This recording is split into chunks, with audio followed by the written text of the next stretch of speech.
La magistrada María Patricia Aguilar Alvarado está en uso de la voz, magistrada, por 10 minutos, por favor. Gracias, buenos días.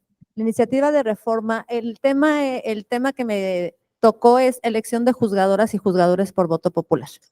La iniciativa de reforma presentada el 5 de febrero de 2024 contiene cambios importantes en el sistema de justicia federal y estatal, tal como lo hemos venido diciendo. En el marco del debate público derivado de la propuesta de reforma constitucional al Poder Judicial, busca reconfigurar la Suprema Corte de Justicia, el Consejo de la Judicatura Federal, además la elección de ministros, magistrados y jueces federales. Resulta conveniente preguntarnos qué poder judicial tenemos y qué poder judicial queremos. Para contestar estas preguntas es indispensable explicar a la sociedad con claridad que tenemos poderes judiciales locales y el Poder Judicial de la Federación. Son distintos entre sí. A ver, estoy por entrar en una Su competencia y jurisdicción los distinguen. También hay que recordar que existen tribunales en materia agraria y administrativa que no están contemplados en la reforma y lo veíamos en la mesa anterior, que no puede ser algo integral, sino que está dirigido al Poder Judicial Federal y entonces no es una reforma que busque mejorar realmente la administración de justicia.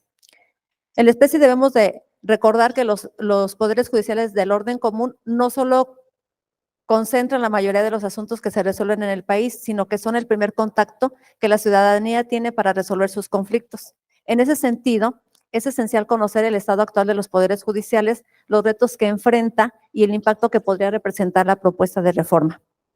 Ahora, al margen del foro y cargo que ostenten las personas juzgadoras, comparten la necesidad que se respete la independencia judicial para ejercer sus funciones.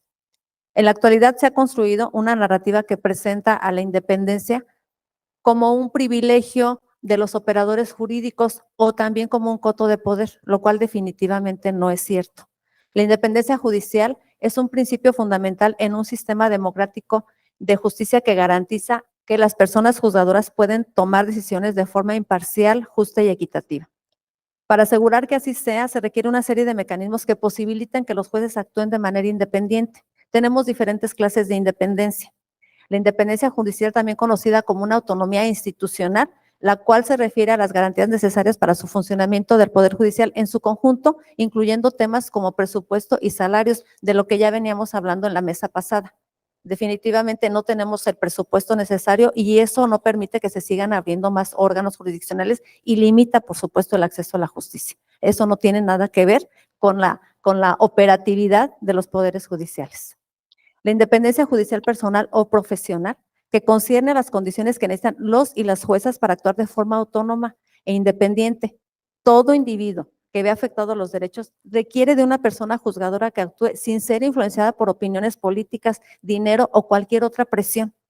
Tal independencia judicial es crucial para garantizar la igualdad ante la ley y la protección de los derechos, lo que se traduce en que cualquier persona que acuda a un juzgado o un tribunal sea tratada y juzgada únicamente por los hechos y el derecho, no por ninguna presión, lo cual no se atiende con una elección popular, como lo pretende la reforma, ya que al aumentar el rol de poder ejecutivo y el rol de poder legislativo, es extender esas facultades al poder judicial. Y entonces, esto implica una intromisión de un poder a otro, lo que socavaría la división de poderes. Y entonces nos transformaríamos de una división de poderes a una concentración de poder, que también ya lo hemos venido diciendo. Definitivamente esto nos llevaría a un autoritarismo. Eso deja en el olvido definitivamente los pesos y contrapesos. Es importante señalar la experiencia internacional. Hace un ratito también en la mesa anterior se hablaba de una experiencia que viéramos a Estados Unidos. Justamente viendo a Estados Unidos, acaba de hablar la semana pasada el embajador Ken Salazar y puso de ejemplo Texas, en donde dice que la elección popular donde salen los jueces a conseguir el voto, se hacen políticos, así lo dijo. Son jueces que se hacen políticos. Y en esa medida no funciona y no hay confianza en una imparcialidad de justicia. Lo acaba de decir él. Entonces, no podemos pensar que el voto popular y tomar de referente otros países en donde no ha funcionado. Y él, insisto, puso de ejemplo Texas. En los mismos estudios que se han llevado a cabo en Estados Unidos, se ha concluido que las personas juzgadoras tienden a a dictar sus resoluciones depende de su distrito. Si es un distrito liberal, entonces son más ligeros en la sentencia. Si es un distrito conservador, entonces son más estrictos en las sentencias. Inclusive también hay un estudio que acercándose a las elecciones, entonces pueden poner sentencias más largas o incluso de pena de muerte. De tal manera que no es una solución el voto de juzgadores por voto popular. También quiero aquí acotar en relación con que se nos decía que los jueces y magistrados somos electos por alguna propuesta que se hace, no, somos electos por carrera judicial. Yo tengo 26 años de servicio y recorremos todas las etapas de la carrera judicial y nos hacen exámenes para poder llegar a tener la titularidad de ser jueces o magistrados. Definitivamente no, no somos electos a propuesta de nadie. Esta situación da pauta para perseguir con ahínco, ya me están manejando aquel tiempo, la persistencia de un modelo de elección de las personas juzgadoras que garantice la independencia judicial, tanto en el Poder Judicial como en los 32 estados de la República, los cuales deben ser dotados de un presupuesto indispensable para atender con mayor celeridad, eficacia y eficiencia los casos de la competencia, ya que es evidente que el número de juzgadores que actualmente prestamos este servicio a la sociedad resulta insuficiente. Traía aquí los números, cómo se estaba manejando tanto Poder Judicial Federal como Poder Judicial Estatal en 2023. No me voy a detener mucho por la cuestión de tiempo, pero sí les puedo decir que en términos generales, el número de juzgadores en nuestro país es de 4.1 por cada 100,000 habitantes, de modo que está lejos de cumplirse un estándar internacional que es de 18. Por tanto, ese déficit trasciende a las pesadas cargas de trabajo que se atienden en la judicatura y a la temporalidad en que pueden resolverse los asuntos. No obstante, esos números también reflejan el esfuerzo que hacemos día con día para sacar adelante los asuntos. En tales condiciones, si hay una sustitución inmediata de juzgadores federales y locales, se pondrá en riesgo la continuidad y conclusión de alrededor de 3 millones de casos que son judicializados anualmente en México. De ahí que lo más importante sea homologar los concursos de oposición a nivel nacional, siguiendo los más altos estándares internacionales para garantizar la igualdad de oportunidades y la idoneidad de los perfiles, pues la labor jurisdiccional demanda un alto nivel técnico y cognitivo y ético que difícilmente, reitero, difícilmente podría percibir la ciudadanía a través de campañas electorales breves y con recursos limitados para su difusión. La idea entonces no es una elección popular, definitivamente no, pues esta solo politiza la administración de justicia en detrimento de perfiles más idóneos, lo que implica una regresión en la calidad y meritocracia de los impartidores de justicia y una disminución de la independencia de los órganos jurisdiccionales para ejercer sus funciones de control constitucional.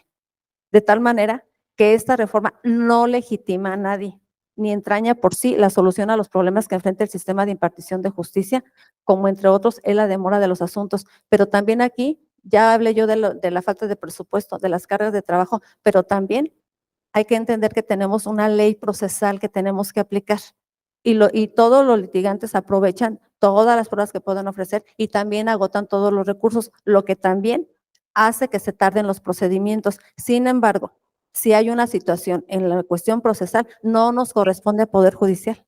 Ahí tendría que hacerse una regulación por parte del legislativo, que es el creador de las normas. Bien, voy a concluir por el tiempo que tengo ya. Hablaba el magistrado Froilán que un detonante fue el decirnos que éramos corruptos y una etiqueta de manera genérica.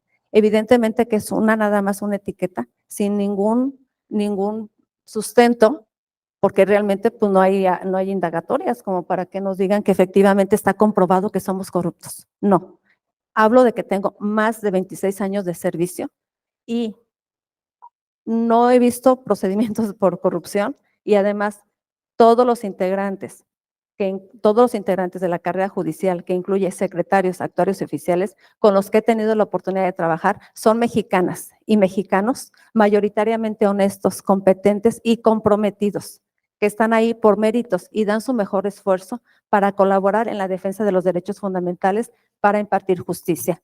Muchas gracias. Muchas gracias. Muchas gracias, magistrada. Magistrada Desiree Catáneo, está en uso de la voz, magistrada, por Hola, 10 muchas minutos. gracias, Hola, querida. un placer. Es un placer, un honor estar en esta magna casa de estudios. El tema en esta ocasión que vamos a exponer y a platicar con todos ustedes es en relación ahora, pues, a este tribunal precisamente de disciplina a que refiere esta reforma. Y es, yo diría, un corolario a esta reforma, y lo voy a decir, inconstitucional. El hecho de que exista un Congreso y que existan congresos en todas las entidades federativas y que conforme a la Constitución estén aptos y facultados para reformar la Constitución, no implica que sea constitucional la reforma. De hecho, ya se comentó y será materia de comentario en posteriores intervenciones, que también rompe los esquemas convencionales conforme a los tratados internacionales de los que México es parte. Este tribunal de disciplina, conforme a la reforma que está cambiando a cada momento, que ha tenido cambios y que no sabemos efectivamente cuáles serán al final las voluntades de los que integran este poder legislativo, ni tampoco cuál será la última modificación que hagan, porque ha tenido más de 100 en los últimos días. Establece que este tribunal de disciplina estará integrado por 5 magistrados que serán electos popularmente. No establecía recursos inicialmente, ahora se hizo una modificación para que precisamente se contara con un recurso, entre comillas, efectivo por el Pleno. Se va a dividir ahora en comisiones este Tribunal de Disciplina, para efecto que estas comisiones de 3 integrantes sean las que pues substancien este procedimiento. Se agregó también como modificación el establecer lo que pues actualmente ya existe, le llamamos UJIRA, es una unidad de investigación que se incorporó ahora como modificación a este proyecto de reforma, en el sentido de que sea quien investigue y que recabe pruebas a través de, pues también peticiones del propio tribunal. Pero lo interesante de esta reforma y de los cambios que pudiera tener en relación a la disciplina es el objeto, es la coacción que involucra. Y lo interesante es, déjenme leerles esta parte, al reemplazar al actual sistema de responsabilidades administrativas, fíjense por qué nos podrían sancionar o podrían sancionar a los nuevos titulares electos.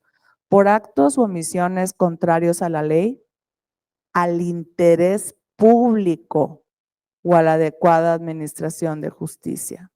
¿Cuáles serán, cómo serían mis sentencias contrarias al interés público? Porque no vaya con el partido oficial, porque precisamente se libere a una persona que es un gran capo de la mafia y sea precisamente siguiendo estándares constitucionales y convencionales, pero rompo el interés público, porque si a ustedes los capturan, los encarcelan y los enjuician, yo debo seguir la voluntad del pueblo bueno y sabio, aunque no existan pruebas en su contra. Ese es el punto medular en esta reforma. Y además estoy siendo coactada y estoy siendo sometida. Ay de ti como no emitas la sentencia que el orden público requiere. La justicia no entiende de orden público. Por eso la imagen es la diosa Temis con una venda en los ojos y una espada en la mano. Porque precisamente no debemos ver de quién se trata.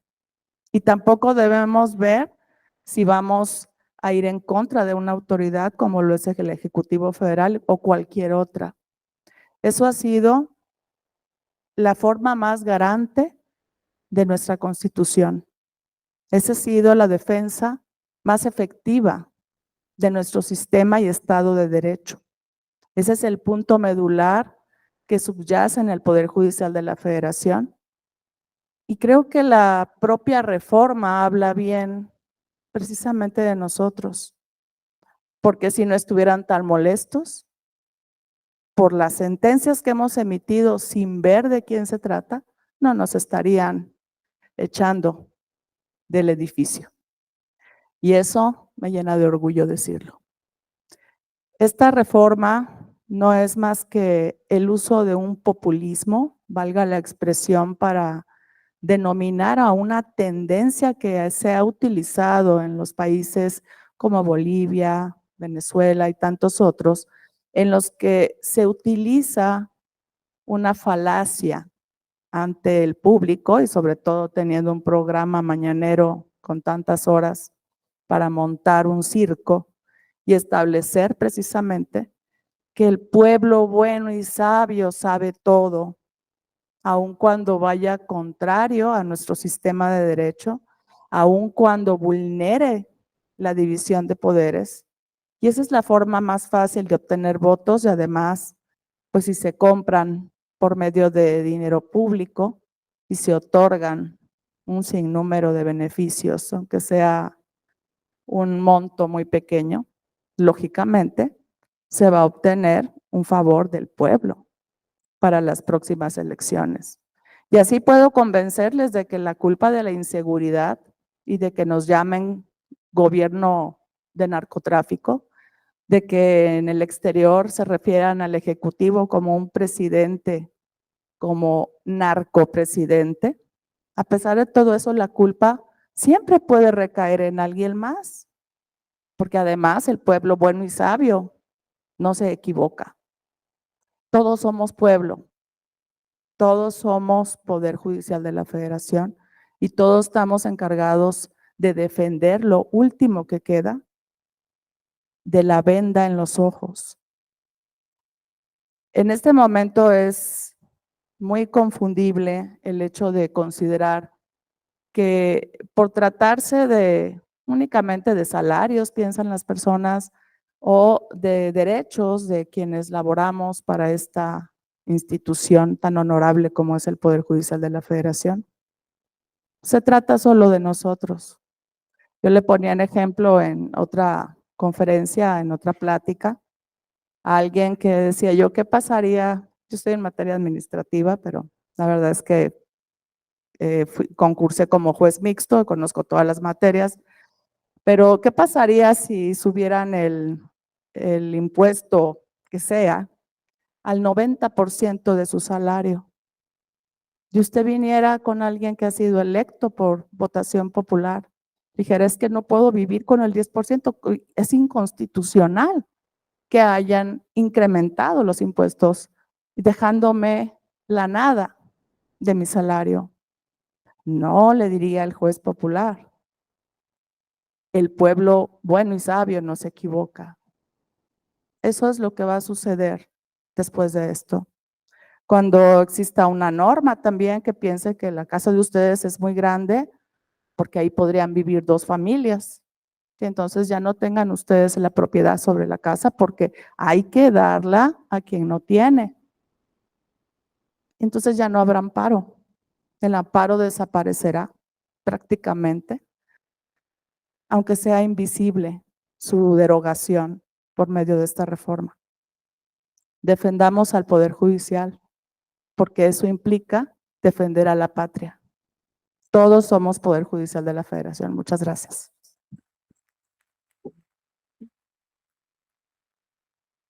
Muchas gracias, magistrada. El magistrado Armando Díaz López nos acompaña en línea. Le damos la bienvenida, magistrado. Nos escucha y queda usted en uso de la voz por 10 minutos, magistrado. Ok, muchas gracias. Sí, escucho perfectamente. No sé si me escuchen ustedes a mí. Nada más me gustaría saber si me están escuchando. Yo sí escucho perfectamente. Vamos, magistrado. Perfecto. Bueno, muchísimas gracias. Es un gusto para mí estar a la distancia en mi casa de estudio. Debo ahí un saludo a la magistrada Desiree, a la magistrada Patricia, al juez Salvador, aquí los estoy viendo, a la licenciada Josefina Antúnez, que veo que ya se incorporó. Un saludo a la distancia y los saludo con afecto y muy agradecido por estar aquí con ustedes.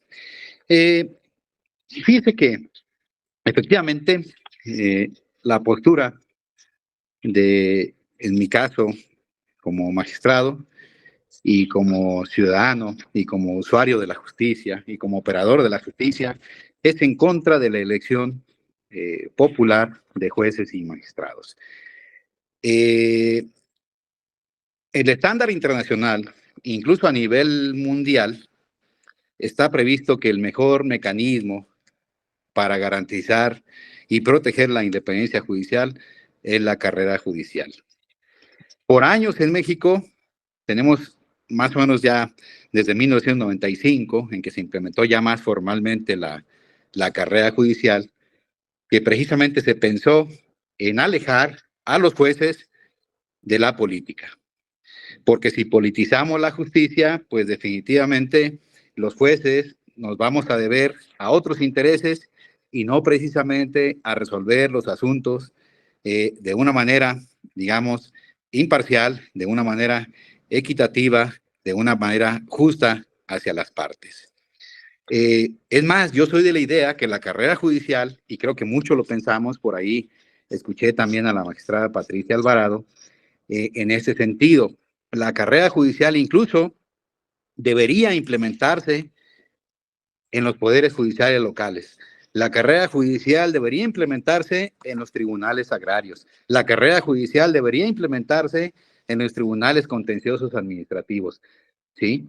Porque fíjense que siempre hemos considerado, y así lo aceptamos, la justicia laboral, por ejemplo, dependía del Ejecutivo. Es así ya gracias a la reforma, precisamente porque fue un compromiso del Tratado de Libre Derechos Humanos, del Tratado de Libre Comercio, en el sentido de traernos la justicia hacia el Poder Judicial, precisamente para que fueran jueces de carrera los que resolvieran.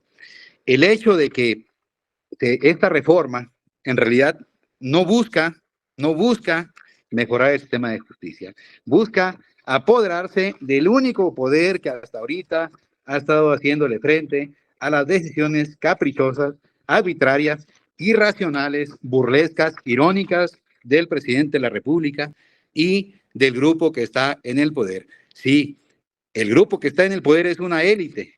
Ellos son los del poder, no nosotros, nada más que tienen todo un sistema de distorsión de comunicación para efecto de distorsionar la percepción de la realidad. Y siguen inventándose villanos, siguen inventándose los malos, y en este caso nos tocó a los del Poder Judicial ser los malos en esta película. Después de nosotros, no sé con quién van a seguir, pero van a seguir inventando para tapar, digamos, todas las deficiencias que tiene el propio gobierno. No, señores, la elección popular no va a solucionar el sistema de justicia. Es cierto que hay cosas que se pueden corregir. Empecemos por hacer carrera judicial en los estados. Que los magistrados estatales no le deban su puesto a los gobernadores. Que los magistrados del contencioso administrativo no le deban el puesto a los gobernadores. Que los magistrados de tribunal contencioso administrativo tampoco le deban el puesto a sus gobernadores. Por el contrario, que se lo deban a los méritos de la carrera judicial para la que se han preparado. Fíjense que hay ciertos órganos en materia de justicia, como la electoral, ¿sí? O como la propia Corte, que sí tienen un aspecto político, digamos.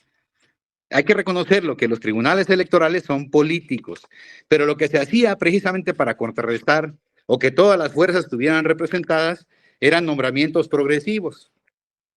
Lo que aquí se pretende, el grupo que está en el poder, la élite que nos gobierna, que no es el pueblo, sino ellos usan al pueblo, no son demócratas, usan la democracia para perpetuarse en el poder, ¿sí? Ellos, la élite esa que nos gobierna, va a poder nombrar a todos los ministros, va a poder nombrar a todos los magistrados electorales, ¿sí? Apoderándose de toda la justicia electoral, de toda la justicia constitucional, y entonces sí, después de eso no habrá quien nos defienda, porque la reforma al Poder Judicial es una de tantas. pero es la más importante porque es la que puede frenar otras que vienen también dentro de esas iniciativas que se presentaron en febrero de 2024. Miren, para sostener que no es un tema que les interese, o sea, la Administración de Justicia no les interesa, tan es así, que recientemente se acaban de nombrar magistrados agrarios, magistrados contencioso administrativo, 40 magistrados, ratificados por el Senado. Claro, pues pongo gente identificada con el grupo que está en el poder, ¿cuáles jueces independientes? ¿Cuál justicia independiente? No la hay. Pero bueno, tan es así que no les, ese es un supuesto por el que no les interesa. Otro tema por el que se ve que no les interesa realmente la carrera judicial o la administración de justicia es porque se olvidaron por completo de la procuración de justicia y la parte preventiva, ¿sí?, de la seguridad pública. La procuración de justicia, si nos ponemos a analizar, la Fiscalía General de la República está desmantelada. No hay ministerios públicos ya de carrera, no hay nada, no hay presupuesto, no hay absolutamente nada. Lo mismo ocurre con las estatales. Hay que mejorarles el presupuesto a las estatales, hay que mejorarles los sueldos a los ministerios públicos, hay que darles más presupuesto, tener más peritos en las fiscalías. Y por supuesto, el tema de la capacitación de los policías municipales dentro del Sistema Nacional de Seguridad Pública. Tenemos los policías municipales como policías preventivos, tenemos los policías de reacción y tenemos los policías de investigación que están en las fiscalías. Entonces, ¿tenemos que capacitar también a esos policías? Sí. ¿Tenemos que mejorarles sus sueldos? Sí. ¿Tenemos que mejorarles sus condiciones de seguridad social? Sí. ¿Tenemos que repensar el tema de la reinstalación en caso de una separación injustificada? Sí. Entonces, pero nada de eso viene en la reforma. Nada de eso. ¿Sí? Nada de eso. Esto mucha gente lo ha calificado como una venganza política del presidente de la República y 2 o 3 personas más. Y bien podemos inferir que sí, porque en el 2021 se hace una iniciativa, se crea la ley de carrera judicial precisamente, el mismo presidente la presentó en 2021, es una ley orgánica del Poder Judicial de la Federación, una nueva ley de carrera judicial, ¿sí?, que se elaboró por el equipo del ministro Saldívar, siendo presidente de la Corte. El ministro, el presidente de la República la hace suya, la presenta, pero quizás el tema por esa razón, digamos, el tema con eso se corrigió el nepotismo. Claro que había nepotismo, pero ese fue una de las mejores herramientas para acabar con esa cuestión que era tan criticada para nosotros, ¿no? Ahora, es cierto que puede haber fallas digamos, en algunas personas, puede haber, pero la mayoría me parece que son jueces, son secretarios, son magistrados honestos. Ahora, si hay alguna persona que no lo sea, pues que lo denuncien. Si hay pruebas en contra de cualquiera de nosotros, pues que procedan. Tienen las fiscalías, pero pues no hay pruebas, simplemente es jugar con el populismo, es jugar con la distorsión de la realidad, usar esa comunicación todos los días para distorsionar la realidad. Ya ahorita puede ser hasta riesgoso el daño moral que nos han hecho como institución, el daño moral que nos han hecho cada uno de nosotros, de los miembros del Poder Judicial, es riesgoso ya para nosotros por toda la distorsión de la información que se da todos los días. Entonces, para reiterar y terminar, porque ya me queda un minuto, vuelvo a decir, no a la elección por voto popular de jueces y magistrados. No a la carrera judicial, sí a la carrera judicial, porque es la mejor herramienta a nivel internacional precisamente para acceder al cargo para las personas especializadas. Los jueces o las personas juzgadoras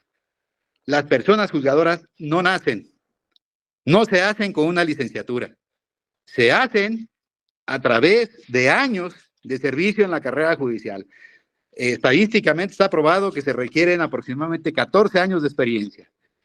Ya verán que si esta aberración llega a pasar, pues ya veremos a los jueces, ¿sí?, porque ya hasta les quitaron la edad, a los jueces jóvenes, ¿sí? Lo que pasa es que están un poquito confundidos, quizás piensan que el trabajo es pararse en la sesión y leer, pero no, la función del juez de control, la función del juez laboral, la función del juez de distrito, La función del magistrado de tribunal de apelación, la función del magistrado del tribunal colegiado, no es ponerse a leer. No es esa la función, a leer lo que alguien más escribió, no es esa la función. Ya los quiero ver de este lado. Muchas gracias y una disculpa por pasarme.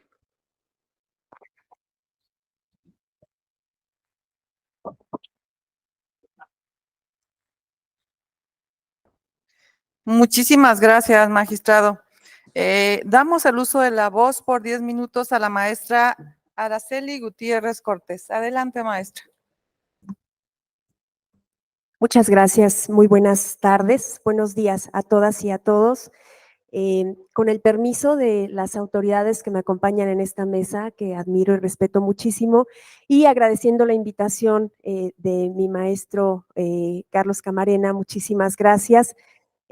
Bueno, yo voy a hablar un poco sobre el proceso de nombramiento marcado en este ya dictamen para las ministras y ministros de la Suprema Corte y lo relativo a lo que será esta integración.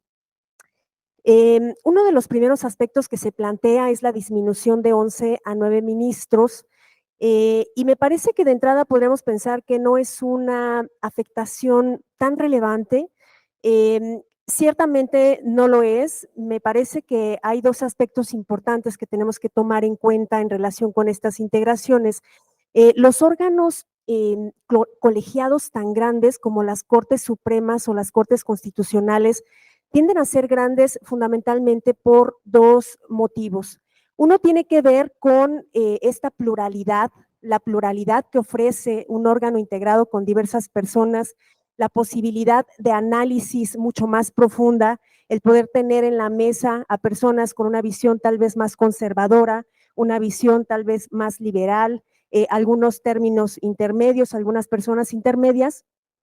Y creo que la parte de la pluralidad, pues con esta propuesta no se pierde, sigue siendo un órgano pues más o menos grande, 9 personas, pero otro aspecto que es muy relevante en este número de personas tiene que ver con que se convierten en un candado de seguridad porque son órganos más difíciles de cooptar. El hecho de que tengamos a 11 personas en la Suprema Corte de Justicia implica también un candado de seguridad y así pasa, si ustedes lo revisan en otras cortes supremas de otros países, se busca que sean órganos grandes justamente porque hay una tendencia muy clara, y lo han dicho aquí, desde los poderes, desde los gobiernos, de buscar intervenir de alguna manera en un poder como el Poder Judicial. El hecho de que sean estos órganos grandes permite que pues, estos poderes puedan llegar a cooptar a 2 o a 3 o a 4, pero difícilmente alcanzan a cooptar a los 11. Entonces, esto me parece que se convierte en un candado de seguridad importante que si bien no cambia, digamos, no pone en riesgo esta disminución de 9 a 11, me parece que sí alcanza a disminuir una capita de seguridad desde el solo hecho de que ahora la mayoría calificada en la Suprema Corte pasa de 8 a 6 votos, ¿no? Ahora bastará con 4 votos en contra para que una determinación de la Suprema Corte pues ya no sea obligatoria. Por cuanto ve el periodo de duración que se plantea en este ya dictamen, me parece que se sigue, el periodo de duración también tiene que ver con digamos, con esta búsqueda de protección de estos órganos de independencia, y es que se busca que los órganos tengan un tiempo de duración mayor a aquel de la autoridad que los nombró. De tal manera que si bien de alguna manera llegan marcados con alguna bandera, el paso del tiempo les ayude a alcanzar esta independencia. Entonces aquí se está proponiendo una disminución de 15 años a 12 años, que bueno, en esta primera designación se estaría haciendo de manera escalonada, primero 8 años y después 11 años. Yo creo que se sigue salvaguardando la integridad del órgano, pero sí le alcanza a, digamos, a exponer un poquito más, ya lo separa apenas 2 años del Senado de la República. Sigue siendo más largo, sigue teniendo este candado de seguridad, pero sí le expone un poquito más.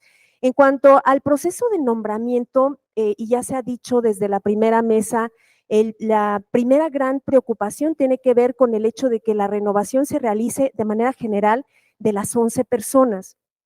Esto de entrada puede llevar a el riesgo de que se pierda la experiencia y el buen funcionamiento del órgano, aunado al hecho de que ya se planteaba también en relación con estos requisitos donde se quita la edad. Hoy para ser ministro se requieren por lo menos 35 años y una antigüedad de por lo menos 10 años con el título en Derecho. El dictamen quita la edad y plantea únicamente una antigüedad de 5 años. Creo que esto puede un poquito debilitar por cuanto vea la capacidad y la experiencia de este órgano. En cuanto al proceso de nombramiento ya de manera específica, el hecho de que intervengan los 3 poderes, de hecho, y sin duda a mí me parece que de entrada el hecho de que intervengan los 3 poderes ofrece más pluralidad que la forma que hoy tenemos. La forma que hoy tenemos de designación de ministros, pues digo, nos ha funcionado, pero sí tiene algunas áreas de oportunidad que, pues bueno, ya se han planteado varias propuestas en esta mesa, pero creo que la posibilidad de intervención de otras autoridades puede llegar a enriquecer o hacer un poquito más plural este órgano. ¿Cuál es la gran complejidad? Creo que es el hecho de que se vayan a voto popular. Si bien es cierto, las autoridades electorales, si les dicen que hagan elecciones para elegir ministros, jueces o magistrados, lo van a hacer y yo creo que lo van a hacer bien. Pero hay un problema que no se ha resuelto en el sistema electoral y tiene que ver con la compra y coacción del voto. Ciertamente hoy hay una prohibición constitucional donde no pueden intervenir entes externos a los procesos electorales y sin embargo lo hacen, porque sabemos que pues no necesariamente lo que dice la Constitución se cumple, ¿no? Hoy los candidatos, candidatas que participan para la presidencia de la República, para senadurías, para diputaciones, tienen una pequeña protección que no se ofrece en este dictamen, y es que los candidatos, candidatas tienen un financiamiento público, están acompañados por partidos políticos o son independientes, pero llevan un financiamiento público que les permite de alguna manera blindarse de agentes externos que pudiesen estar interesados en intervenir. Y en el caso del dictamen que aquí se plantea, pues van totalmente expuestos. Se limita, se ponen 2 candados. Dice, a ver, en la elección no pueden participar partidos políticos y no puede haber financiamiento público ni privado. Pero esto de entrada y de la mano de esta situación de coacción del voto, que hoy es una realidad que no se ha podido resolver, justamente la magistrada Janino Talora planteaba la semana pasada en esta sesión donde se aprobó el dictamen de validez de la elección de Claudia Sheinbaum, que en este proceso electoral más de 7,000 candidatos a nivel federal renunciaron por presión de la delincuencia organizada, por temas de inseguridad. Y esto se puede reflejar de manera relevante en este proceso de designación, aunado al hecho de que no lleven un financiamiento público. Vaya, esa es la razón por la que no se le ha quitado el financiamiento público a los partidos políticos, porque existe el temor de que los partidos políticos puedan ser financiados por agentes externos y entiéndase empresarios, otras fuerzas políticas o la misma delincuencia organizada. Esto es una realidad. Entonces, sí, en esta elección, como viene planteada en este dictamen, a mí me parece que es bastante preocupante. Los ministros o estos candidatos, candidatas van demasiado expuestos en relación con esta posibilidad que además generaría una condición de desigualdad tremenda, porque pues quien tenga más habilidades políticas y posibilidades de financiarse, evidentemente tendrá una mejor capacidad para hacerse o posicionarse frente a la ciudadanía. Entonces, creo que de entrada este es un aspecto que tendría que analizarse de manera pormenorizada, justamente porque van muchísimo más expuestos que cualquier candidato o candidata que hoy pueden ser fácilmente cooptados por el crimen organizado. Hay un estudio, ya me está poniendo nerviosa, no sé cuánto me falta. Hay un estudio de la Universidad de Creighton de Nebraska que plantea que entre más autoridades o entes intervengan en un proceso de designación de Cortes Supremas, mayor nivel de independencia puede alcanzar el órgano. Entre menos autoridades o entes intervengan en ese proceso de designación, pues menor independencia puede tener. Y yo no dejo de pensar en esta última elección de ministros en nuestro país, donde el Senado desafortunadamente no hizo su trabajo y no llegaron a un acuerdo, y esto llevó a que el Ejecutivo de manera unilateral asignara a una persona. Entonces me parece que este es uno de los temas que en efecto se tienen que atender. Creo que tendríamos que buscar la mayor participación de entes o de autoridades en este proceso de designación, que la propuesta no solo vengan del presidente. Sí creo que el presidente tiene que también proponer, porque no se nos olvide que estamos en una democracia representativa. Esto ya no es una democracia directa, es una democracia representativa. Y el presidente que tenemos o el ejecutivo no solamente representa una ideología, también representa una voz mayoritaria del pueblo. Y el Senado de la República y el Congreso del Estado representan la pluralidad y representan todas las voces. Entonces, claro que está legitimado el presidente y claro que están legitimados el Senado y la Cámara de Diputados, porque nosotros les dimos el poder a través del voto. Nada más ese es el alcance de poder ir a votar. Creo que tienen que seguir participando, pero también creo que se tiene que abrir a otros entes como la academia, como las organizaciones de la sociedad civil, y me parece que se pueden generar canales para garantizar la independencia de estos órganos. Ya se terminó mi tiempo, quedo a sus órdenes. Muchísimas gracias. Muchas gracias, maestra. Muchas gracias, maestra, por su intervención. Juez Salvador Martínez Calvillo, está usted en uso de la voz por 10 minutos. Muy buenas tardes a todos y a todas. En primer lugar, con el permiso de la mesa y de todos los presentes, voy a poner mi cronómetro para no pasarme de los 10 minutos. Ya lo empecé. Pues me da mucho gusto participar en este diálogo, ¿no? Desde la academia para, pues, tratar de analizar el tema que a mí me tocó, son las causas y consecuencias. Gracias a Dios que soy la tercera mesa y no la última, porque si fuera la última, muchas cosas se habrían dicho ya y nada más serían reiterativos. Espero que lo que yo diga no sea reiterativo, pero sin embargo sí tengo que hacer algunos comentarios. En las mesas anteriores se dijeron que estaba muy bien la reforma o parte de la reforma referente a la expeditez, ¿no? Así lo dijeron con claridad. A mí en lo personal yo lo cuestionaría mucho en el sentido de que efectivamente se reforma el artículo 17 y el artículo 20 constitucional, pero me parece que esa medida nada tiene que ver con la destrucción de la carrera judicial y de juicios independientes. La expeditez es una cosa y la destrucción del Poder Judicial Federal Independiente es otra cosa, completamente diferente. Yo creo en lo personal que la expeditez es importante, pero me parece que las medidas deberían ser otras. Se puede reformar el artículo 17 y 20 constitucional, pero se queda en una situación muy corta. ¿Por qué razón y a qué me refiero?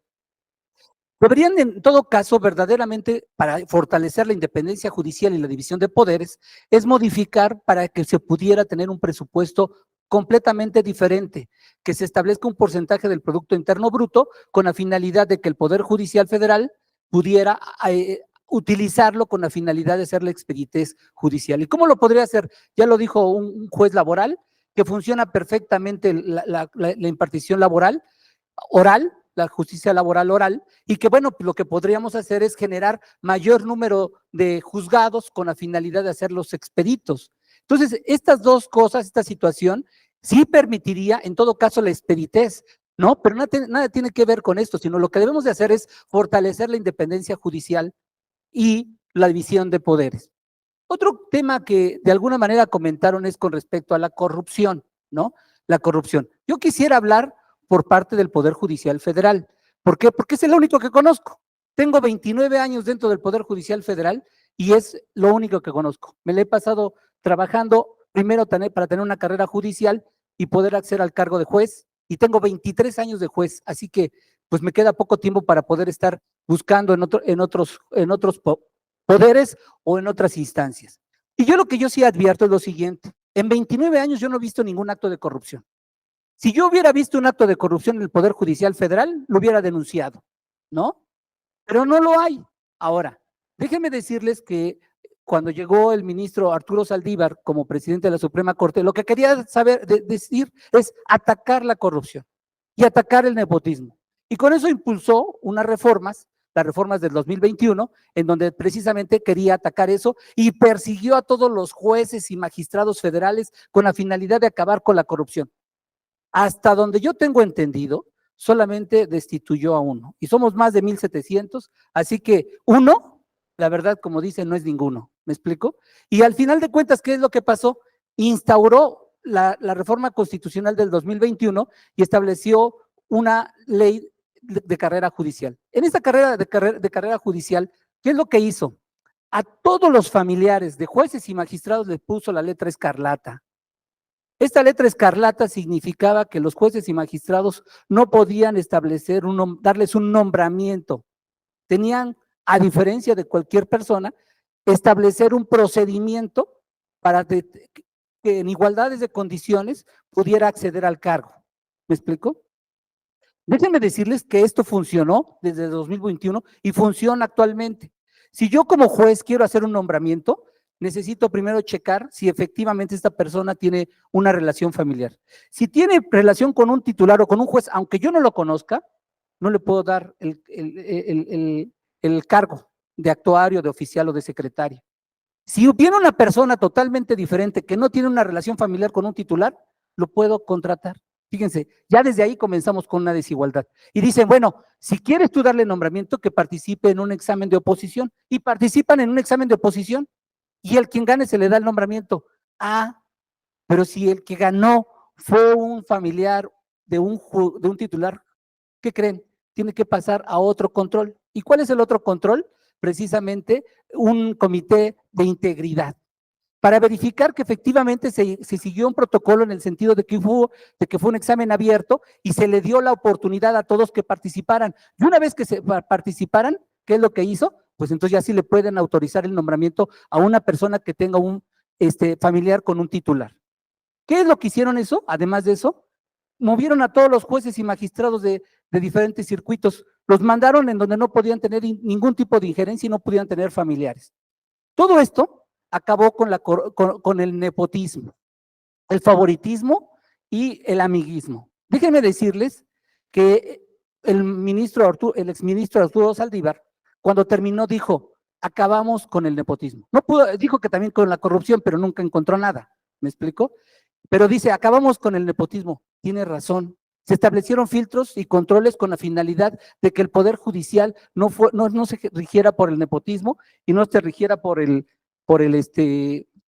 nepotismo y los amiguismos. Ahora, déjenme decirles que yo lo que advierto es que en la exposición de motivos se dijeron muchas cosas, se dijeron mentiras, medias, verdades a medias y alguna verdad más o menos entrelazada para tratar de justificar esta reforma. La verdad fue la que se estableció y voy a leer unos parrafitos. Mejor dicho, un párrafo. En los últimos años, la Suprema Corte de Justicia y los tribunales federales han obstaculizado la aplicación de normas generales y que se ponga en duda la labor del Poder Legislativo y se privilegie la voluntad de 11 ministros en vez de la voluntad popular representada por el Congreso de la Unión. Esa es la verdadera razón. ¿Cuál es la verdadera razón? Quitar a un Poder Judicial federal independiente y sustituirlo por personas que sean afines a su precisamente proyecto político. ¿Me explico? Esa es la verdadera razón. Esa es la causa que existe esto. Entonces, yo no creo que sea ni el nepotismo, ni la corrupción, ni la inmediatez, porque como les digo, tienen un mal diagnóstico y creo que lo dijeron aquí. Y eso es cierto. Para que yo pueda resolver un problema, primero necesito tener un diagnóstico, ¿no? Y un diagnóstico certero. Si viene una persona con una gripe, ya lo comenté en alguna ocasión, y yo como médico elegido popularmente, sin conocimientos, digo, dele quimioterapia, córtenle la mitad del estómago, sáquele la muela del juicio por si las dudas. Claro que es aberrante completamente esto, ¿me explico? Y así de aberrante es esta reforma. ¿Qué es de aberrante? Primero, ¿quién hizo la iniciativa? El presidente. ¿Y quién lo está revisando? La legislatura, como dicen, la 65 legislatura de diputados. Pregunta, ¿tiene la mayoría calificada en términos del artículo 135 constitucional? No. Por eso es ilegítimo que presenten una iniciativa y más que se le den un dictamen cuando en realidad no tienen la mayoría calificada del artículo 135. ¿Quién lo puede hacer? La próxima presidenta electa, y con el nuevo Congreso, si es que acaso se les da la sobrerepresentación, porque sacaron el 54% de votos, no sacaron el 75% para poder hacer la reforma a la Constitución. ¿Me explico? Entonces, ¿qué es las consecuencias de esta reforma? Primero, es inconstitucional. ¿Por qué razón? Porque esta legislatura no está legitimada, ni tampoco el que presentó la iniciativa. ¿Me explico? Dice un ponente, pues es que ya tuvimos los votos. Espérenme, ahorita no tienen los votos porque ni siquiera ha entrado. Apenas se acaba de hacer el nombramiento de la presidenta electa y falta hasta el 23 de agosto que se pueda hacer precisamente la de la Cámara de Diputados, y a ver si permite el INE la sobrerepresentación que no está justificada, que sería materia de otra exposición que me gustaría que me invitaran para exponerla, de por qué está mal, y si no el Tribunal Electoral. Ahora, yo veo las consecuencias. La primera consecuencia que yo veo es que estamos destruyendo un Estado constitucional de derecho para convertir un Estado de chueco, ¿no? Es muy fácil. ¿Y por qué vamos a establecer un Estado de chueco? Bueno, en primer lugar, destruye la independencia judicial, la división de poderes, y pongo a mis cuates. Porque si ustedes se dan cuenta, primero hay una preselección, ¿no? ¿Y quién los elige la preselección? Un 33% el legislativo, un 33% el ejecutivo y un 33% el judicial, ¿no? Es una preselección. ¿Realmente lo está eligiendo el pueblo? No. Es como si te dice, mira, hay de 2 sopas, pero el de arroz ya se acabó, ¿no?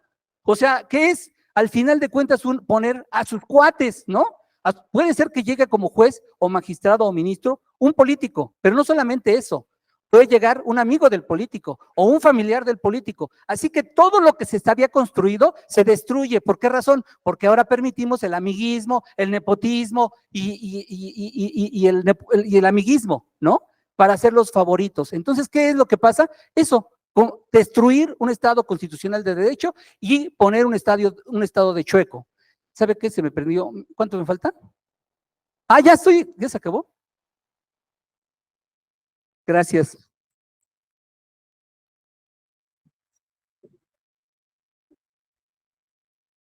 Le agradecemos su participación al magistrado Saúl Martínez. Ahora le cedemos la palabra hasta por 10 minutos a la licenciada litigante Josefina Antúnez Oviedo. Bien, muchas gracias por la invitación. A nombre de una parte del Colegio de Abogadas de Michoacán, muchas gracias. Como lo dijo nuestro amigo Alejandro, yo soy una litigante desde hace 45 años y quiero hacerles un hincapié. 45 años de litigio es andar peleando por todo el país, combatiendo asuntos, sacándolos adelante y siempre enfrentándome con jueces, con magistrados, tanto federales como locales. Quiero decirles, bajo palabra de honor, que jamás en 45 años he encontrado un acto en el que un juez o un magistrado, ya sea federal o local, me exija o me pida que cambie yo alguna situación a cambio de dinero. Jamás ha existido eso. Y eso lo tienen que escuchar de un litigante, no del Poder Judicial Federal ni del Estado. Los que somos litigantes cotidianamente trabajamos con el Poder Judicial. De verdad, nunca he tenido un problema en 45 años. Y quiero decirles que a la fecha, con los 800 años que tengo, sigo litigando con mucho orgullo y con mucho cariño, porque soy una litigante con mi despacho muy comprometida. Me gusta mucho lo que hago. Si me volvieran a preguntar y volvieran a hacer, escogería el derecho y además ser litigante. Sí. Pues, muchas gracias. Pues quiero decirles que hay que recordar históricamente qué ha pasado en nuestro país para llegar a donde estamos ahorita. Si recuerdan, en el año de 1821 se proclamó la independencia de México con España. La independencia, México independiente. Pasamos a un imperio que no duró nada con Agustín de Iturbide, para que en el año de 1824 se proclamara México como un sistema político de república representativa y democrática. Es decir, el concepto de república, una de las características importantes son la autonomía e independencia de sus 3 poderes. El legislativo, empiezo por por los que supuestamente son nuestros representantes del pueblo, porque supuestamente son nuestros representantes. Seguimos con el poder ejecutivo, que supuestamente debe de cuidar al país. Actualmente, por eso lo digo supuestamente, porque hace mucha falta en el poder ejecutivo una administración gerencial, porque los recursos del pueblo los ha malgastado, porque no tiene ni la menor idea de lo que cuesta ganarse un peso para poder distribuir el dinero como lo he hecho con el aeropuerto, con su famoso trenecito, con todas las refinerías, cuando en los países de primer mundo están avanzando para las energías limpias, nosotros estamos echándole reversa, comprando refinerías en Estados Unidos, derrochando el dinero como una persona que no sabe lo que cuesta un peso, que no me extraña porque 18 años ha vivido de extender la mano y agarrar dinero.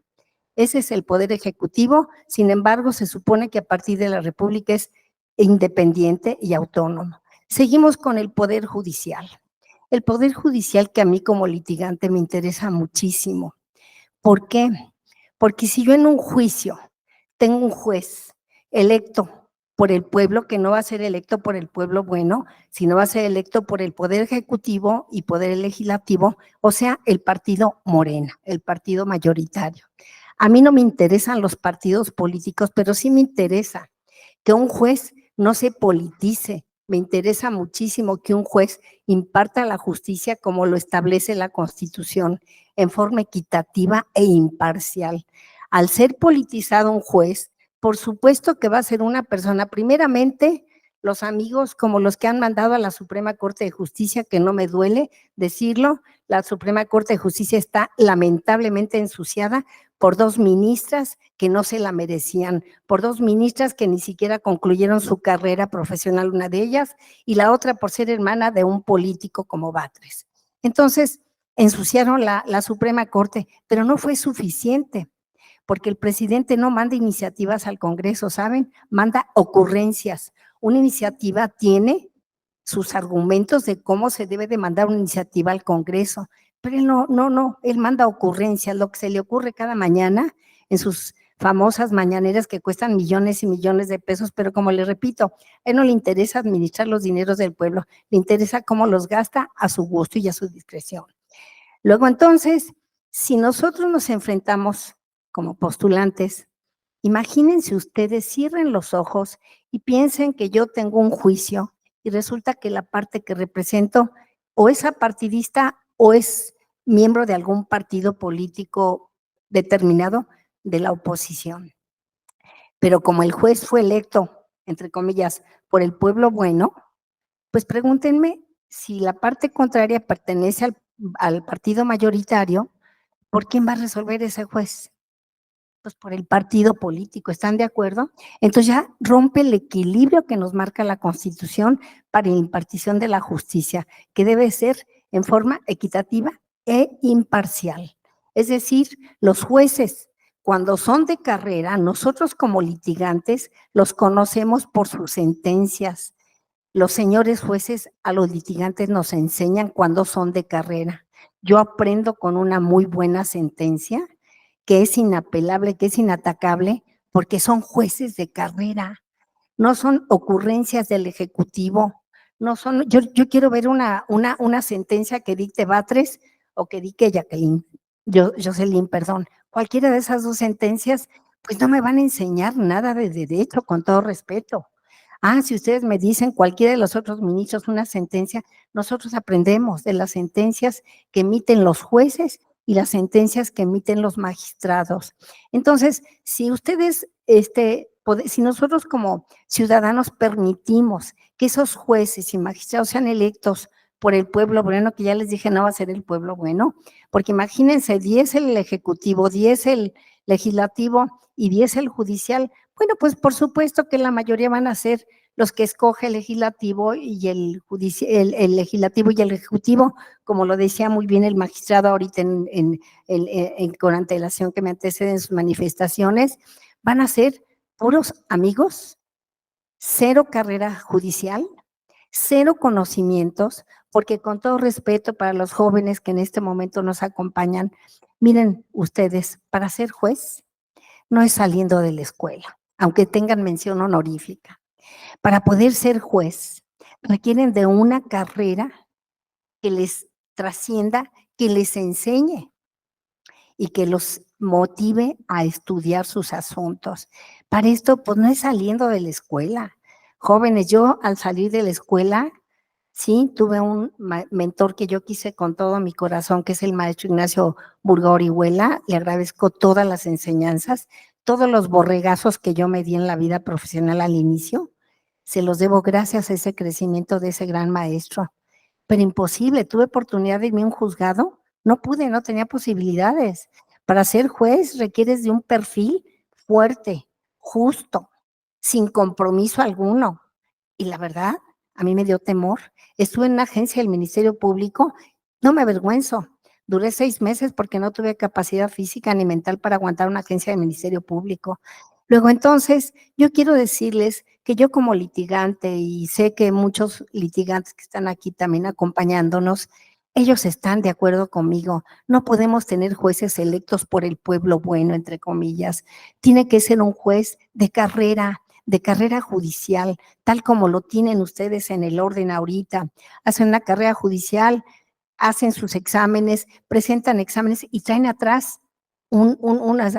Ahora, en cuanto al nepotismo, yo les pregunto a todos ustedes, los que son padres de familia y que alguna vez fueron hijos, normalmente los hijos deseamos y anhelamos ser lo que son nuestros padres por el buen ejemplo que nos están dando. Yo tuve una madre que fue la primera mujer que entró aquí a la Michoacana, no se tituló, pero fue la primera, y le tuvo que pedir un juez que la metiera a la Michoacana porque no la querían admitir por ser mujer. Sin embargo, un juez agarró y le ordenó a la universidad que le dieran acceso a ella.